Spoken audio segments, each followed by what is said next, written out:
Eu acho que o principal avanço foi, de fato, manter uma análise de cobertura diária da mídia brasileira, manter esse tema sempre presente e desenvolver a sua pesquisa de valência enquanto desenvolvia outras pesquisas que continuavam a discutir a questão da mídia e da comunicação dentro do Brasil. Então nós tivemos a análise dos jornais, depois nós entendemos que os jornais se mantêm como importantes e relevantes, mas que havia um debate que discutia que a internet tinha sobreposto os jornais e que os jornais impressos não eram mais importantes. Então vamos estudar a internet e vamos descobrir que dentro da internet os jornais são extremamente importantes e continuam como talvez os mais importantes nesse debate sobre comunicação dentro da internet.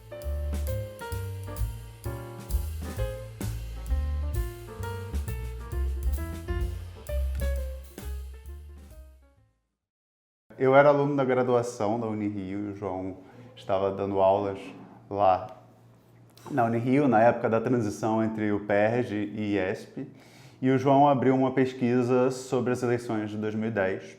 Tinham bolsas, tinha, enfim, o início de uma pesquisa do que seria em 2014 o manchetômetro. E ele abriu essa proposta, eu fiquei muito interessado, porque naquela época de graduação era uma época que os alunos gostavam muito de ver os professores fazendo pesquisas e, de fato, trabalhar nessas pesquisas, entender, explicar, conhecer. E eu já tinha interesses e minha ideia já era vir para o mestrado e doutorado. Então eu vi nessa oportunidade de trabalhar com o João como uma oportunidade de aprender sobre o caso, sobre essa questão da comunicação, que sempre me interessou, e também de já criar uma ponte interessante para uma pesquisa futura em mestrado, em doutorado. Então eu achei legal para entender um pouco sobre a academia e acabei me apaixonando pelo tema ao longo do caminho. Eu gosto muito de lembrar do dia que o João criou a ideia do nome, né, manchetômetro, e também do LEMEP. Eu lembro que estávamos na sala, eu, João e a Lorena Miguel, né, que é uma ex-pesquisadora do manchetômetro e eu também uma das fundadoras do LEMEP, do manchetômetro. E o João deu essa ideia dos nomes, nós gostamos e mantivemos esse nome. E isso foi muito importante para mim. Eu acho que o manchetômetro abriu muitas portas.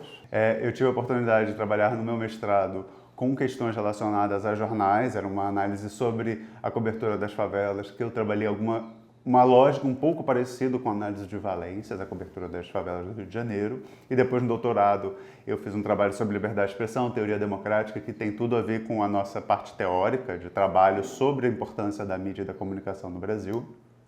Então, foi muito importante porque eu sempre caminhei com tudo que o manchetômetro faz nesses anos. Então eu tive a oportunidade no mestrado, no doutorado, depois no meu pós-doutorado eu também tive a oportunidade de trabalhar com algo parecido, relacionado à comunicação, e também não posso esquecer hoje, né, o meu trabalho na Universidade de Lisboa, ele parte muito disso, né? Eu tive a oportunidade porque eu trabalho com mídias digitais, relacionado com a questão da comunicação digital e a política, que vem principalmente do meu trabalho com manchetômetro, de ter sido um dos coordenadores da época do M-Facebook e do M-Instagram durante um período.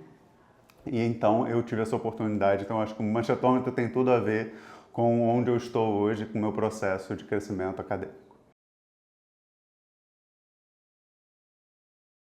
Bem, o manchetômetro ele trabalha com dois pontos específicos quando nós pensamos em jornal. Primeiro nós pensamos nas capas e depois nós pensamos no interior do jornal. E aí são pesquisas totalmente diferentes.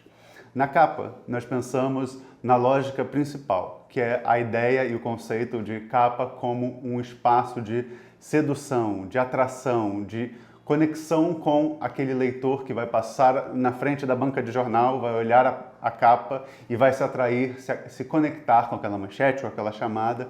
Então essa é a ideia de sedução. Então a gente pensa em textos curtos, em análises dessa valência dentro desses textos curtos, com imagem ou sem imagem, e como esse processo se relaciona com a imagem que é transmitida do governo, de um determinado ator político, enfim, dos temas que o manchetômetro trabalha. Já dentro do jornal, a análise é totalmente diferente. No jornal, no interior do jornal, nós não vamos ter essa ideia de sedução. Agora, eles já seduziram a pessoa, o leitor, e agora o leitor vai ser informado sobre o fato. No Manchetômetro, hoje, nós trabalhamos apenas com os estudos sobre os textos de opinião. Então, nós trabalhamos apenas com textos que trazem a opinião de alguém. Ou de um colunista, que é alguém que recorrentemente escreve no jornal, ou de um articulista, que é alguém que o jornal convida para escrever naquele dia, naquele determinado período, ou do próprio jornal, que é o caso do editorial. Ou seja, alguém ou alguéns estarão dando a sua opinião naquele momento. Então isso é muito importante para a gente pensar isso.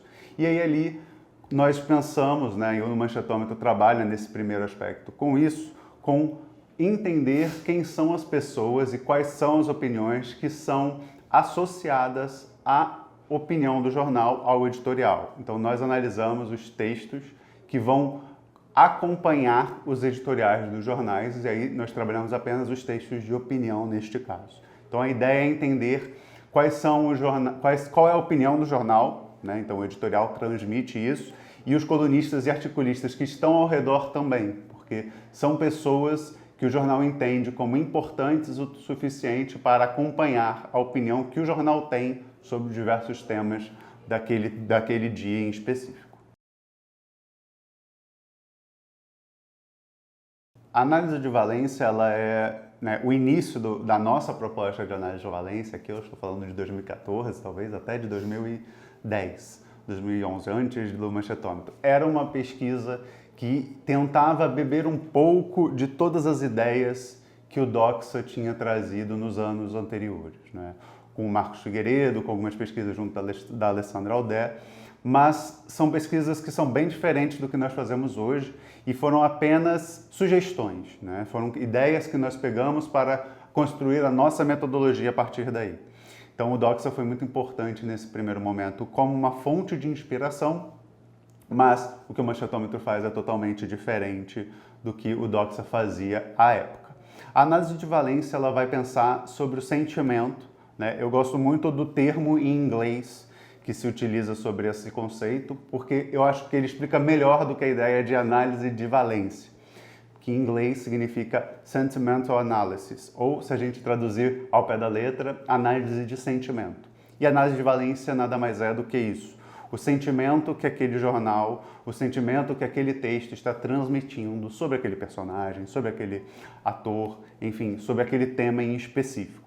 Então a nossa análise de valência ela vai cobrir e analisar esse tipo de termo e de cobertura. Nós trabalhamos com 4 conceitos dentro da valência, ou 4 valências possíveis. Então nós temos o contrário, o favorável, o neutro e o ambivalente. O contrário é quando nós temos um texto que ele vai trazer uma imagem negativa daquele personagem. O favorável, pelo contrário, vai trazer uma imagem favorável. E a grande novidade que nós trazemos não é o neutro, mas o ambivalente. O neutro, ele vai trazer os textos que não têm juízo de valor algum sobre aquele personagem, aquele ator, enfim, só apenas informam. E nós temos o ambivalente. O ambivalente é um conceito extremamente complexo que inclui uma ideia de zero positivo, se a gente pode dizer assim, ou seja, uma ideia que existe um polo positivo e um polo negativo naquele texto, ou seja, existe uma parte do texto que critica, uma parte do texto que nós codificaríamos como contrária e uma parte do texto que nós codificaríamos como favorável.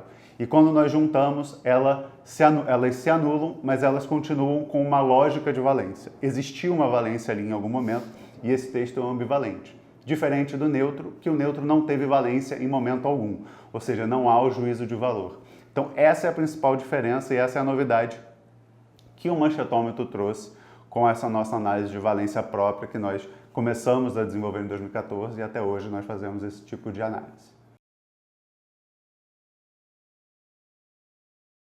Olha, nós tivemos mais de 180 pesquisadores, codificadores, não só no Manchetômetro, mas no mFacebook, no MNDE também, de alguma forma, que é o nosso projeto irmão. Então, todos os projetos que agregam o Manchetômetro foram mais de 180 pesquisadores de graduação, mestrado, doutorado, pós-doutorado, uma grande quantidade de pesquisadores que passaram pelas nossas equipes.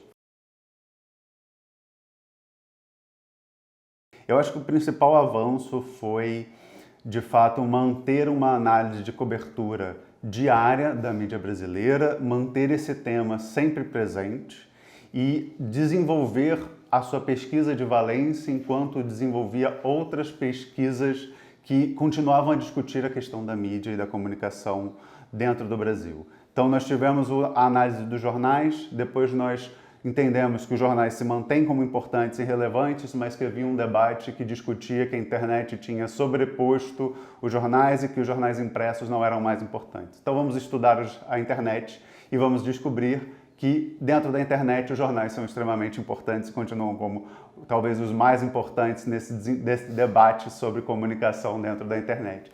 Então, foi manter a nossa pesquisa e desenvolvê-la agora nas novas áreas, nas novas regiões e sempre mantendo essa discussão sobre valência e se adaptando às novas realidades. Então, a gente trabalha com as novas mídias, Facebook, Instagram, Twitter, quando possível e quando necessário. Então, nós vamos sempre trabalhando nas plataformas e mantendo o estudo de valência. Eu acho que esse é o nosso grande mérito nesses 10 anos.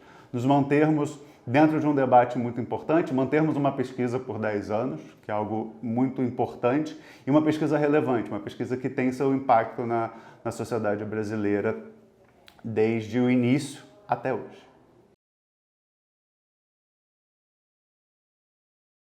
O início do trabalho com redes sociais foi uma proposta que foi sugerida pela Natasha Bacchini, uma ex-pesquisadora do Manchetômetro, com o João, né? Então os dois tiveram essa proposta, conversaram, tiveram essa ideia de criar o M-Facebook, que trabalhava exatamente um acompanhamento de perfis de política no Facebook, nessa plataforma digital. Então havia um relatório semanal que analisava como as mídias, como as páginas relacionadas à política brasileira discutiam temas, trabalhavam, tinham todas as relações com os dados, como curtidas, comentários, compartilhamentos. E era uma pesquisa que era muito desenvolvida nesse sentido, tentando criar uma nova ideia de como acompanhar essas redes sociais.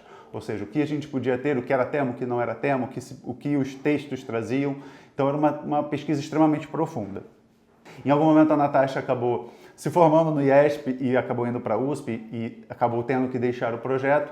E o João me pediu para assumir e nós assumimos o M-Facebook com essa ideia de manter esse projeto, de manter a discussão sobre a internet. Porque nós entendemos, né, isso já vinha desde do início com a Natasha, que o debate sobre a internet era muito importante. Debater a internet, de certa forma, entender o que a internet fala sobre a política brasileira e como tem essa relação com a mídia tradicional, era algo que a gente precisava manter e acompanhar. Então nós mantivemos essa discussão porque a internet ela veio para ficar e veio como um importante espaço de debate no Brasil e no mundo todo, principalmente na comunicação política. Então nós precisamos avançar e acompanhar as tendências da área, então fazia muito sentido manter esse tema. Nós trabalhamos com o Facebook e depois nós progredimos de alguma forma para o Instagram, até que nós nos transformamos no último ano e agora nós temos um relatório comparativo entre Facebook e Instagram para analisar como essas duas plataformas analisam determinados temas na política brasileira.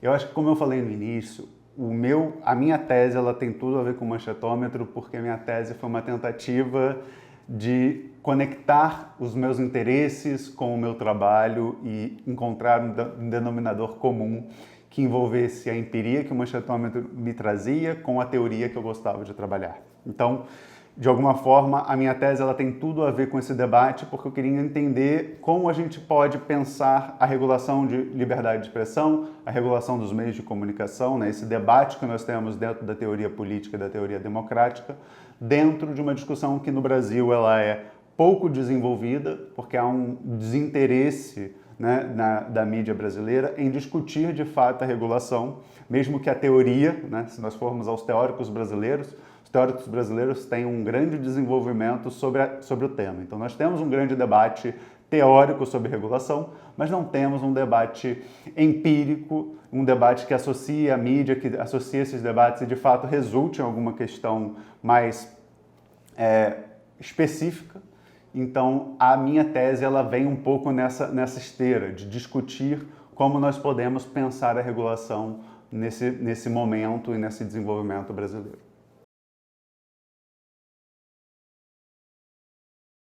Eu acho que o manchetômetro tem um impacto social muito importante.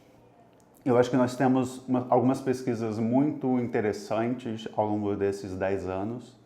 Eu gosto muito das nossas pesquisas sobre a campanha eleitoral, mas eu gosto de destacar sempre 2 pontos que para mim são muito importantes. Um é a Vaza Jato, né? A nossa pesquisa sobre a Vaza Jato, que foi uma série do Intercept, que nós acompanhamos e que nós pudemos trazer dados que foram depois discutidos dentro da sociedade, que demonstram que a cobertura que se deu à Lava Jato não foi nem de perto reproduzida com a Vaza Jato. Nós temos um trabalho importante junto à sociedade, que é trazer essas informações.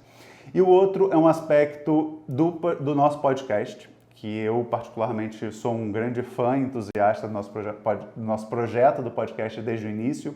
E aí não é tanto talvez um impacto somente social, porque claro tem um impacto social, mas é um impacto junto à academia, que é dar espaço para os alunos e jovens doutores e todas essas pessoas que às vezes não têm tanto espaço na mídia, e de alguma forma nós permitimos que eles escrevam, que eles falem sobre esses temas e que acabam, em algum momento, chegando aos ouvidos e às pessoas importantes que precisam, e essas pessoas acabam tendo o seu espaço junto à mídia e podem desenvolver o seu trabalho e mostrar para as pessoas o que é essa pesquisa. Então eu gosto muito desse nosso papel como um grande meio de interlocução entre a academia, entre essas pesquisas que são feitas na academia, não só sobre comunicação, e os meios de comunicação tradicionais, que são o nosso tema, mas que nós sabemos que eles estão de olho no que a academia faz e no que a academia trata, no que a academia faz, o que a academia trata. Então eu acho que seria muito importante ter esse papel, e eu fico muito contente quando eu vejo pessoas que passaram pelo nosso podcast passarem pelos meios tradicionais, ou ainda pesquisadores e ex-pesquisadores do Manchetômetro que têm essa oportunidade, porque demonstra que nós estamos no caminho certo. Eu acho que as aspirações do Manchetômetro são manter pelo menos, vamos pensar assim, mais 10 anos, depois a gente pensa o resto, mais 10 anos de pesquisa, mas agora com um olhar mais tecnológico. A pesquisa hoje, uma pesquisa acadêmica, principalmente a pesquisa do Manchetômetro, é uma pesquisa que ela exige muito, porque nós precisamos de 2, 3 codificadores para fazer a nossa análise. A análise do Manchetômetro ela passa por 2 momentos, uma fase de codificação e uma fase de revisão. Então a fase de codificação ela é feita por uma pessoa e a fase de revisão ela é feita por uma segunda pessoa. E isso exige uma quantidade imensa de pessoas, mesmo que, enfim, seja algo que nós temos um pequeno grupo de revisores, mas temos um grupo grande de codificadores. Então a ideia hoje é como nós podemos usar a nossa tecnologia a favor. Então a proposta é inserir a tecnologia para coleta de dados, até mesmo uma forma de machine learning que agilize essa primeira fase, que de certa forma a gente consiga melhorar e acelerar o processo. Então eu acho que o desafio para os próximos anos é inserir a tecnologia, inserir a tecnologia dentro do nosso processo de análise para, facilitar esse processo dentro desse grande trabalho, que é um trabalho dispendioso de coleta e de análise inicial de termos e textos, e depois também para a confirmação e principalmente correção de análise humana. Então faz parte desse processo e, claro, desenvolver novas análises, porque a ideia com tecnologia é sempre desenvolver e ampliar o nosso trabalho. Então, uma vez que nós tenhamos um trabalho bem interessante sobre programação e com um trabalho bem desenvolvido tecnologicamente, por que não pensarmos em sair apenas dos nossos 3 jornais e passarmos a trabalhar com websites e outras formas de mídia que nos permitam desenvolver um trabalho ainda mais importante para a comunicação brasileira?